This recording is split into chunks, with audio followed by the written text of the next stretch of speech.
আসসালামু আলাইকুম। পোটোস ফ্যামিলিতে আপনাদের সবাইকে স্বাগতম। আমার অফিস ঢাকাতে। নারায়ণগঞ্জ থেকে প্রতিদিন আমার ঢাকায় যেতে হয়। অফিস আমার ঢাকাতে হওয়ার কারণে আমার প্রতিদিন 7টা থেকে 8টা সকালে বের হতে হয়। 10টাও পৌঁছে, অনেক সময় 11টাও বেজে যায়। রাস্তায় যদি অনেক জ্যাম থাকে, যেহেতু আমাদের এখানে নারায়ণগঞ্জ, আমার নবীগঞ্জ আমার বাসা, সেক্ষেত্রে আমার মদনপুরে জ্যাম পড়ে না।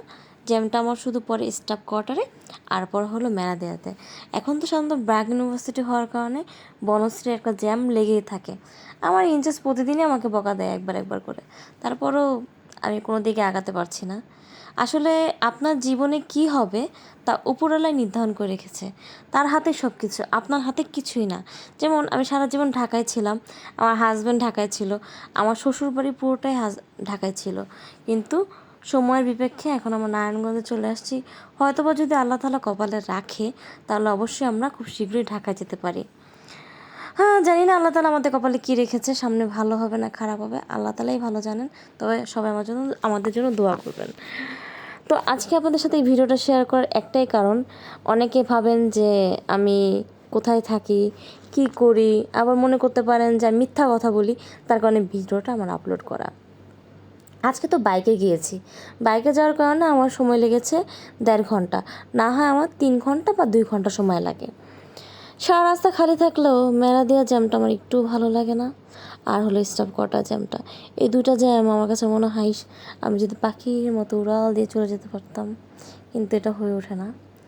আমার হাজব্যান্ড খুব ভালো বাইকার, সে খুব ভালো চালায়, কিন্তু আজকে খুব স্লোলি চালাইছে, কারণ পিছে তার বউ বসা। সে খুবই ভয় পায় বাইকে বসলে তার বউর যেন কিছু না হয়।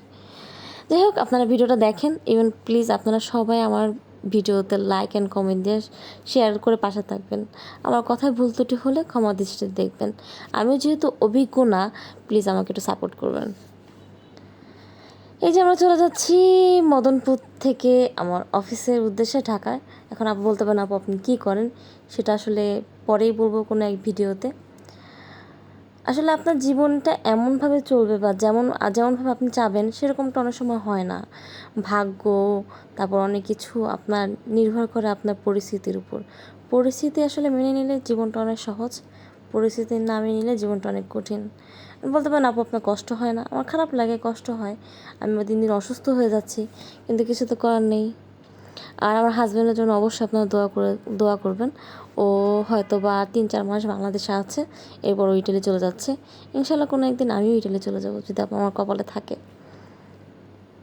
রাস্তাটা আজকে খুব সুন্দর, তবু আজকে জ্যাম ছিল না। জ্যাম থাকলে তো অনেকক্ষণ সময় লাগতো। আসলে ও যেদিনকে আমাকে অফিসে দিয়ে আসে সেদিনকে জ্যাম থাকে না, আমি তাড়াতাড়ি অফিসে যেতে পারি। যেদিন ও অফিসে দিয়ে আসে না, সেদিন আমার বাসে, উবারে, সব কিছুতে ঠেলা ঠেলা যেতে হয়। রাস্তাটা কি ফাঁকা মনে হচ্ছে ঈদের ছুটি লাগছে, কিন্তু আসলে ঈদের ছুটি না। এটা কিন্তু আজকে বৃহস্পতিবার। বৃহস্পতিবার দিন রাস্তাঘাটে প্রচুর পরিমাণে জ্যাম থাকে, কিন্তু আজকে আমরা জ্যাম পাইনি। হা হা হা।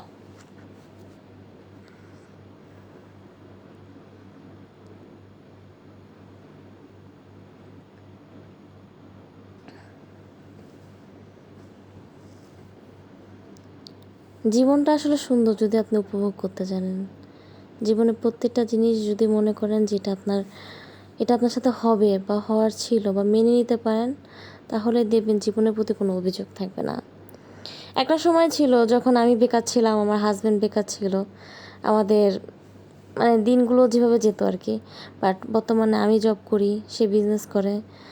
আর আরেকজন ব্যক্তির কথা আপনাদের সামনে একদিন বলবো, সে আসলে এক সিক্রেটে থাকুক। সে আমার ফ্যামিলির একজন সদস্য, যাকে আমি বাস্তবে কখনো আজ অবধি দেখিনি। বলতে পারেন বাস্তবে কেন দেখেননি, বাস্তবে আসলে সে আমার সামনে কখনো আসে না।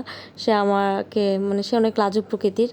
সে আসলেই এমন ধরনের একজন মানুষ, তার কথা বলে কোনো দিন শেষ হবে না। হয়তো যদি কোনো দিন আল্লাহ তাআলা চায়, অবশ্যই আপনাদের ভিডিওতে আপনাদেরকে দেখিয়ে দিব। এই যে আমরা এখন চলে যাচ্ছি, কাঁচপুর পার হলাম। কাঁচপুর পার হওয়ার পরে স্টাফ কোয়ার্টার। আজকে স্টাফ কোয়ার্টারেও জ্যাম ছিল না, রাস্তাটা পুরো ফাঁকাই ছিল। আজ 1.5 বছর পরে আমার হাজব্যান্ড আমার অফিসে গিয়েছে, এটা হলো সবথেকে মজার আর ইন্টারেস্টিং ব্যাপার। আমার হাজব্যান্ড খুব লাজুক প্রকৃতির, সে আসলে মানুষের সাথে খুব কম কথা বলে। আমি যেমন খুব কথা বলতে পারি, সে আবার আমার থেকে বিপরীত। আসলে বলে না, মানুষ তার বিপরীত মানুষের সাথেই হয়তো বা বিয়ে হয়। আপনার জীবনটা ততটা সহজ হবে যতটা আপনার পার্টনার আপনাকে সহজ করে তুলবে।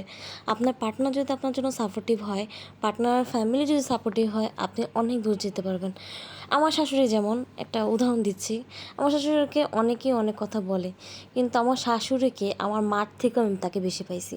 যেমন আমার মা যখন অসুস্থ হয়, কোভিডের সময় আমার মা শর্ট স্ট্রোক করে, তখন থেকে আমার মা আমার জন্য যতটা যত্ন করতে পারতো না, আদর করতে পারতো না। আজকে 4 বছর যাবত আমার মা বিছনায়, আমি আমার মার কোনো আদর পাই না, হয়তো মার কোনো কিছু মনেও নেই। আমার শাশুড়ি আমার জন্য সেটা করে। আমি সকালে কী খেয়ে যাবো, কী খাবো না খাবো, এসে কী খাবো, সব যত্ন সে আমার জন্য করে রাখে।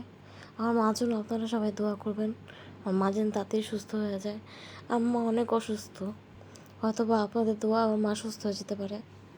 আমার মাকে আমি অনেক ভালোবাসি। আমার লাইফে আমার এই পর্যন্ত আসার আমার মার দোয়া সব থেকে বেশি ছিল। আমার মা আমাকে এতটা ভালোবাসে। আমি জানি না বাবার আদর কেমন হয়। আমার বাবা ছিল, আমার বাবা বেঁচে আছে এখনও, কিন্তু আমি আমার মার আদর সব থেকে বেশি পেয়েছি আমার জীবনে। জীবনের যে কোনো বিপদ, যে কোনো সমস্যা, আমি আমার মার আদরটা সবার আগে পাইছি। আমার মা সবসময় বলতো, মা তুই কোনো দিকে আটকাবি না, আমার দোয়া তোর সাথে আছে। হ্যাঁ, আমি জীবনের কোনো পথে আটকাইনি, আমি এগিয়ে গেছি, এভাবে এগিয়ে যেতে চাই। আল্লাহ আমাকে অনেক ভালো রাখছেন, আলহামদুলিল্লাহ। সবার আগে বলি আমি আলহামদুলিল্লাহ, আল্লাহ আমাকে অনেক ভালো রাখছেন। আমার থেকেও অনেক খারাপ মানুষ আছে, কিন্তু আমার জীবনে একটা আফসোস আছে, সেটা হলো যে আমার আজ ভালো সময়ে আমার মা অনেক অসুস্থ। আমি চাই আমার মাটা সুস্থ হয়ে যাক। আল্লাহ যদি চায় আমার মাকে সুস্থ করে দিতে পারে। আমার মা খুব নরম প্রকৃতির মানুষ ছিল। আমার মা এখনও খুব নরম, মানে সে আমাকে এতটা পরিমাণ ভালোবাসে যে আপনাকে বুঝতে পারবো না। এই যে রামপুরা ব্রিজ ক্রস করে আমার মেয়েলো রোডে ঢুকে গিয়েছি, এখান থেকে যে জ্যাম, আল্লাহ রে আল্লাহ, আধা ঘন্টা মনে এখানেই বসেছিলাম। মানে বাইকও নয় না, গাড়িও নয় না। এটা হলো হাতিঝিলের রাস্তা। পুলিশ প্লাজা পুরোটাই খালি ছিল, রাস্তা জ্যাম শুধু ছিল মিল বাটার রোডে। দেন আমরা অফিসের দিকে রওনা দিয়ে দিলাম। অফিস আমার সামনেই, দেখতেই পারবেন। যাই হোক, অনেক কথাই বলে ফেললাম। আসলে বলে না যে ছোটো মুখে বড় কথা বলতে হয় না। তারপরেও যদি কোনো ভুল ত্রুটি হয়ে থাকে আপনারা ক্ষমা দৃষ্টিতে দেখে দিবেন, দেখবেন। আর ভালো থাকবেন সবাই। সবাই সবার পিতামাতার প্রতি মানে দায়িত্বশীল হবেন, কারণ পিতামাতার দোয়া আপনাকে এমন কিছু দিতে বাধ্য যা আপনি কোনোদিন কল্পনাও করতে পারেননি। আমিও কোনোদিন কল্পনা করতে পারিনি। আমি অনেক ডিপ্রেশনে ছিলাম, অনেক লাইফে অনেক খারাপ সময় ছিল, ভালো সময় গেছে, তারপরেও আল্লাহ আমাকে অনেক ভালো কিছু দিয়েছে। আলহামদুলিল্লাহ, ভালো থাকবেন।